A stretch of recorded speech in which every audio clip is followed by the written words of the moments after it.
హైదరాబాద్ బంజారాహిల్స్లో ఓ ఇంట్లో చోరీ కలకలం రేపింది. యువకుడు ఆడవేషం వేసుకుని స్నేహితుడి ఇంట్లో దొంగతనం చేసిన ఘటన వెలుగులోకి వచ్చింది. శివరాజ్ కుటుంబం నిజామాబాద్కు వెళ్లిన సమయంలో ఇంట్లో తాళం పగలగొట్టి 6 తులాల బంగారం, నగదు దొంగిలించాడు. నిందితుడు చిత్తూరు జిల్లాకు చెందిన సీసీ కెమెరా టెక్నీషియన్ హర్షిత్గా గుర్తించారు. ఘటనపై కేసు నమోదు చేసిన పోలీసులు ఇంటి వద్ద ఉన్న సీసీటీవీ ఫుటేజ్ ఆధారంగా నిందితుడిని గుర్తించి అదుపులోకి తీసుకున్నారు. విచారణలో లోన్ యాప్ల కారణంగా భారీగా అప్పులు చేసి వాటిని తీర్చలేక ఈ చోరీకి పాల్పడినట్లు తెలిపారు.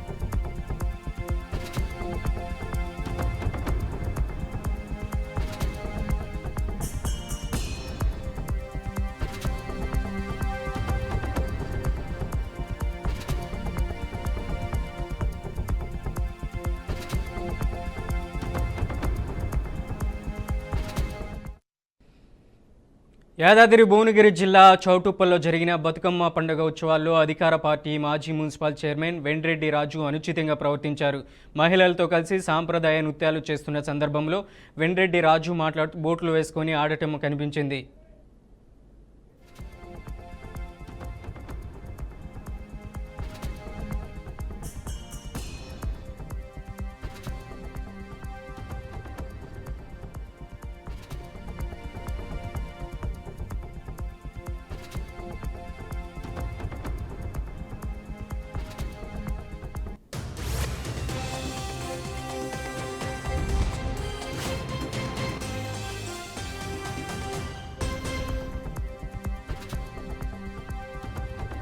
యాదాద్రి భువనగిరి జిల్లా చౌటుప్పల్లో జరిగిన బతుకమ్మ పండుగ ఉత్సవాల్లో అధికార పార్టీ మాజీ మున్సిపల్ చైర్మన్ వెండ్రెడ్డి రాజు అనుచితంగా ప్రవర్తించారు. మహిళలతో కలిసి సాంప్రదాయ నృత్యాలు చేస్తున్న సందర్భంలో వెండ్రెడ్డి రాజు బూట్లు వేసుకొని ఆటలాడటం కనిపించింది. ఈ ప్రవర్తనపై బతుకమ్మ ఉత్సవాల్లో పాల్గొన్న మునుగోడు ఎమ్మెల్యే కోమటిరెడ్డి రాజగోపాల్ రెడ్డి సతీమణి లక్ష్మి, ఇతర మహిళలు అసంతృప్తి వ్యక్తం చేశారు. మహిళలు వెండ్రెడ్డి రాజు బతుకమ్మ పండుగను అవమానించాడంటూ ఆగ్రహం వ్యక్తం చేశారు.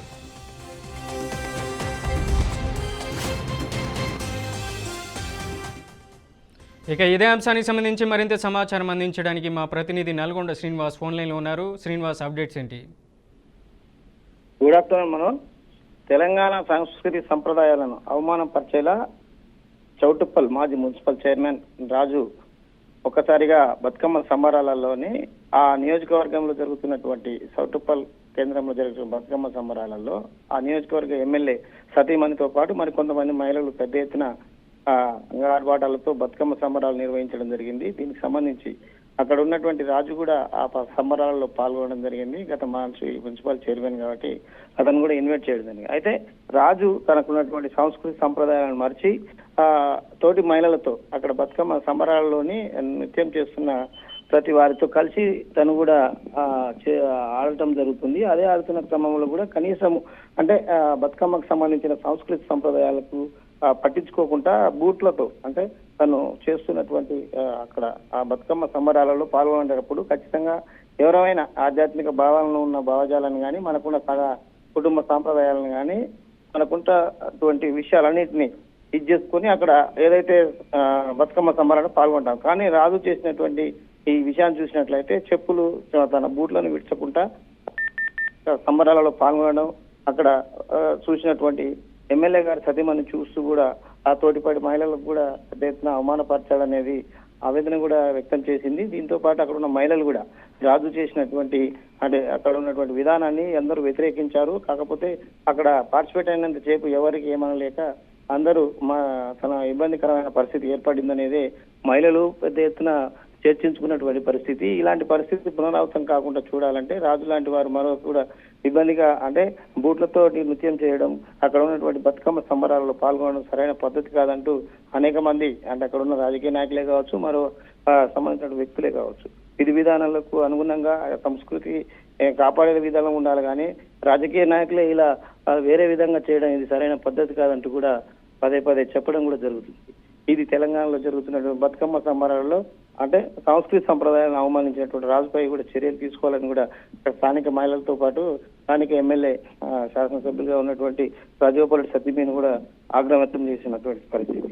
ఇది జరిగినటువంటి బతుకమ్మ సంబరాల్లో జరిగినటువంటి రాజు చేసినటువంటి తప్పుడు అంటే నృత్యాలకు కానీ సంస్కృతికి విరుద్ధంగా చేయడం జరిగిందనేదే పెద్ద ఎత్తున చర్చ జరుగుతుంది. మనోజ్, అక్కడ శ్రీనివాస్ అక్కడ ఆయన బూట్లు వేసుకొని వెండ్రెడ్డి రాజు బతుకమ్మ ఉత్సవాల్లో పాల్గొన్నారు. అక్కడ ఉన్నటువంటి ఉత్సవ కమిటీలు కానీ అక్కడికి వచ్చేసి పార్టిసిపేట్ చేసినటువంటి వాళ్ళు ఎవరు కూడా ఆయనకి సంప్రదించలేదా, ఇలా చేయొచ్చా ఈ బతుకమ్మ పండుగ ఉత్సవాల్లో అనేసి? అక్కడ కమిటీ వాళ్ళు పూర్తిగా ఎక్కడైతే మహిళలు ఉంటారో వారందరిని కూడా అవమానించారు. ఆహ్వానించిన క్రమంలో కూడా తను మున్సిపల్ చైర్మన్ కాబట్టి అతన్ని కూడా అంటే అక్కడ ఉన్నటువంటి పరిస్థితుల్లో లోకల్ ప్రజాప్రతినిధిగా చేశాడు, మున్సిపల్ చైర్మన్ గా చేశారు కాబట్టి ఆ మున్సిపాలిటీ పరిధిలో జరుగుతున్నటువంటి విషయాలలో పార్టిసిపేట్ చేయడానికి పిలిచారు. కానీ కమిటీ ఆహ్వానించింది వాస్తవమే, కానీ ఇతను చేసినటువంటి విషయాలలో ఎవరైనా పిలిస్తే ఆ పెద్దరికాన్ని కాపాడుకొని రావాలి, అక్కడ ఉన్నటువంటి సాంస్కృతిక సాంప్రదాయాలను కాపాడాలి. కానీ ఆ విధానాన్ని విచక్షణ రహితంగా సంబంధించినటువంటి విధానాలకు అనుగుణంగా చేయకుండా ఒక అంటే ఒంటెత్తు పోవడం రాజు విధానం కరెక్ట్ కాదంటూ అక్కడ ఉన్న మహిళలతో పాటు అక్కడ ఉన్నటువంటి మున్సిపాలిటీ పరిధిలో ఉన్నటువంటి సభ్యులు కూడా ఒకసారిగా ఆవేదన వ్యక్తం చేస్తున్నటువంటి పరిస్థితి. Manoj, right, thanks for the update Srinivas.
Siddipet జిల్లా కేంద్రంలో వెలుగొందుతున్న వైశ్య సంక్షేమ సమితి కన్వెన్షన్ హాల్ గత 2 ఏళ్లుగా ప్రాపర్టీ ట్యాక్స్ కట్టకపోవడం సంచలనం రేపుతుంది. సాధారణ ప్రజలను గడువులోపే వసూలు చేస్తూ ఒక్కరోజు ఆలస్యం జరిగినా నోటీసులు ఇచ్చి ఇబ్బంది పెట్టే మున్సిపల్ అధికారులు ఈ భారీ భవనంపై మాత్రం కళ్ళు మూసి ఉండిపోవడం వెనుక గుట్టు ఏమిటన్న చర్చ మొదలైంది. ప్రజల పన్నుతో నడిచే మున్సిపల్ ఖజానాకు లక్షల రూపాయలు ట్యాక్స్ రావాల్సి ఉండగా ఈ సమితి భవనం విషయంలో మాత్రం అధికారులు మామూలు మత్తులో మునిగిపోవడం చర్చనీయాంశంగా మారింది. పేద ప్రజలకు కఠినం పెద్దలకు రాయితీ అన్నట్లు అధికారులు వ్యవహరించడం ప్రజల్లో ఆగ్రహాన్ని రగిలిస్తుంది. గత 2 సంవత్సరాలుగా ట్యాక్స్ చెల్లింపులేవి జరగకపోయినా అధికారులు పట్టించుకుపోవడం రాజకీయ ఒత్తిళ్లు లాభాలు అనే అనుమానాలకు తావిస్తుంది. ప్రతి ఇంటి నుంచి ట్యాక్స్ జరిమానాలు వసూలు చేసే మున్సిపాలిటీ ఇంత పెద్ద కన్వెన్షన్ హాల్పై మాత్రం మౌనంగా ఉండటం వెనుక సీక్రెట్ లింకులు బయటకు తీయాలని ప్రజలు డిమాండ్ చేస్తున్నారు. వారికి రెట్టింపు పన్నులు, పెద్దలకు మాత్రం మినహాయింపులా? ఇదేం న్యాయం? వెంటనే బకాయిలు వసూలు చేయాలి, లేదంటే విజిలెన్స్ విచారణ జరగాలని స్థానికులు కోరుతున్నారు. ప్రాపర్టీ ట్యాక్స్ వసూలు చేయడంలో అధికారులు విఫలమైతే ఇది ప్రజాధన దోపిడీకి సహకరించడమేనని సంబంధిత అధికారులపై చర్యలు తీసుకోవాలని స్థానిక ప్రజలు గగ్గోలు పెడుతున్నారు. ఇక ఇదే అంశానికి సంబంధించి మరింత సమాచారం అందించడానికి మా ప్రతినిధి బాషిత్ ఫోన్ లైన్లో ఉన్నారు. బాషిత్, అప్డేట్స్ ఏంటి? మనోజ్, సిద్దిపేట జిల్లా కేంద్రంలో వెలుగొందుతున్న వైశ్య సంక్షేమ సమితి కన్వెన్షన్ హాల్ గత 2 ఏళ్లుగా ప్రాపర్టీ ట్యాక్స్ కట్టకపోవడంపై సంచలనం రేపుతుంది. సాధారణ ప్రజలకు గడువులోపే వసూలు చేస్తూ ఒక్కరోజు ఆలస్యం జరిగినా గానీ నోటీసులు ఇచ్చి ఇబ్బంది పెట్టే మున్సిపల్ అధికారులు ఈ భారీ భవనంపై మాత్రం కళ్ళు మూసి ఉండిపోవడం వెనుక గుట్టు ఏమిటన్న చర్చ మొదలైంది. ప్రజల పన్నుతో నడిచే మున్సిపల్ ఖజానాకు లక్షల రూపాయల ట్యాక్స్ రావాల్సి ఉండగా ఈ సమితి భవనం విషయంలో మాత్రం అధికారులు మామూలు మత్తులో మునిగిపోవడం చర్చనీయాంశంగా మారిందని చెప్పుకోవచ్చు. పేద ప్రజలకు కఠినంగా పెద్దలకు రాయితీ అన్నట్లు అధికారులు వ్యవహరిస్తున్నారన్న విషయం ప్రజలు ఆగ్రహాన్ని రగిలిస్తుంది. గత 2 సంవత్సరాలుగా ట్యాక్స్ చెల్లింపులు ఏవి జరగకపోయినా అధికారులు పట్టించుకోకపోవడం రాజకీయ ఒత్తిళ్లు లాభాల అనే అనుమానాలు కూడా తావిస్తుంది. ప్రతి ఇంటి నుంచి ట్యాక్స్ జరిమానాలు వసూలు చేసే మున్సిపాలిటీ ఇంత పెద్ద కన్వెన్షన్ హాల్ పై మాత్రం మౌనంగా ఉండడం వెనుక సీక్రెట్ లింకులు ఏమిటని ఇప్పుడు తీయాలని ఎప్పటికప్పుడు ప్రజలు డిమాండ్ చేస్తున్నారు. వారికి రెట్టింపు పన్నులు, పేదలకు మాత్రం మినహాయింప అనే భావనతో ఇదేం న్యాయం అనే జరుగుతుందని చెప్పి బకాయిలు వసూలు చేయాలి, లేదంటే విజిలెన్స్ విచారణ జరగాలి స్థానికులని కోరుతున్నారు. ప్రాపర్టీ ట్యాక్స్ వసూలు చేయడంలో అధికారులు విఫలమైతేనే ఇది ప్రజాధన దోపిడీ సహకరించడమేనని సంబంధిత అధికారులపై చర్యలు తీసుకోవాలని చెప్పి స్థానిక ప్రజలు తన ఆవేదన గలమిస్తున్నారు. మనోజ్. భాషిత్, అలాగే పంచాయతీల్లో కానీ మున్సిపాలిటీలో కానీ ట్యాక్సులు వసూలు చేస్తున్న సిబ్బంది ఇలాంటి ఫంక్షన్ హాళ్ళు మాత్రం గుర్తుండిపోకపోవడం ఏంటి? ఇట్లాంటి పరిస్థితులు వల్ల ఏ విధమైనటువంటి ఆలోచనలు చేసే అవకాశం ఉంటుంది, ఎటువంటి చర్యలు తీసుకునే అవకాశం ఉంటుంది? ప్రస్తుతం అయితే మున్సిపల్ శాఖ అధికారులు మొత్తం రాజకీయ ఒత్తిళ్లకు లొంగి అదే విధంగా పెద్ద పెద్ద ఫంక్షన్ హాళ్లకు తమదైన శైలిలో వసూలు చేస్తూ దాని ట్యాక్స్ వసూలు చేయకపోవడం, వాళ్ళకు ట్యాక్స్ వసూలు చేయడానికి వెళ్ళినప్పుడు వాళ్ళు ఎంతో కొంత వాళ్ళు ముట్ట చెప్పి వాళ్ళ పనులు చక్కబెట్టుకునే విధంగా ఫంక్షన్ హాల్ల తీరు కొనసాగుతుంది. అదే విధంగా ఇప్పుడు ఈ పెద్ద ఫంక్షన్ హాల్ ఉండడంతో ఆ పేద ప్రజలకు అందుబాటులో ఉండాల్సిన పెద్ద ఫంక్షన్ హాల్ పేద ప్రజలు కాకుండా పెద్దలకే అంకితం చేస్తూ పేద ప్రజలకు అందుబాటులో లేకుండా ఈ ప్రజెంట్ ఉందో సిచ్యువేషన్ లక్షల రూపాయలతో ఈ ఫంక్షన్ హాల్ ముందుకు సాగుతుంది. రెంట్ కూడా చాలా పెద్ద ఎత్తున రెంట్ ఉంటుంది. అదే విధంగా ఇప్పుడు ప్రస్తుతం అయితే మున్సిపల్ అధికారులు దాని మీద చర్యలు తీసుకోవాల్సి ఇచ్చిపెట్టి రాజకీయ నాయకుల ఒత్తిళ్లకే ఇది లొంగుతున్నారని చెప్పి కూడా మున్సిపల్ మీద ఆరోపణలు వస్తున్నాయి. Manoj. Right Bhashit, thank you.